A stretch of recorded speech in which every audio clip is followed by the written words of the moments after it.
5 দশকে সবচেয়ে দুর্নীতিবাজ করাপ্ট টাউনদেরকে এই মন্ত্রণালয়গুলোর দায়িত্ব দিয়েছে।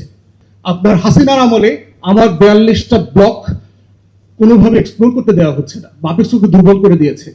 তাহলে দেখেন পুরো কাঠামোটা এমন, again it relates to the sovereignty, যে আমার পুরো ফ্রেম যেখানে আমাকে তর্কটা করতে হচ্ছে, এই তর্কটা একটা কলোনিয়াল ফ্রেমের মধ্যে আমাকে করতে হচ্ছে।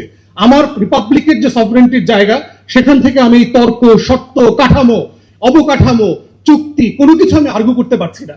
এবং না করতে পারার সবচেয়ে বড় কারণ হচ্ছে গত 5 দশকে সবচেয়ে দুর্নীতিবাজ করাপ্ট টাউনদেরকে এই মন্ত্রণালয়গুলোর দায়িত্ব দিয়েছে প্রত্যেকটা সরকার। দেখবেন গত 5 দশকের প্রত্যেকটা করাপ্ট মিনিস্টারকে দায়িত্ব দিয়েছে, যেই মন্ত্রীকে গত সরকারে তাদের সরকারে অব্যাহতি দিতে হয়েছে বিভিন্ন কারণে, সেই একই ফেইল্ড মিনিস্টারকে আবার নতুন করে দায়িত্ব দিয়েছে, only to fail the nation again post monsoon revolution.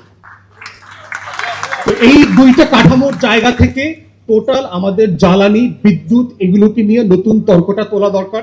Certainly আজকের এনসিপি প্যানেলিস্ট যারা কথা বলেছেন সেটা গুরুত্বপূর্ণ। আমরা আমাদের প্যানেলিস্টদের কাছ থেকে শিখতে চাই, বুঝতে চাই রাজনৈতিক কর্মী আকারে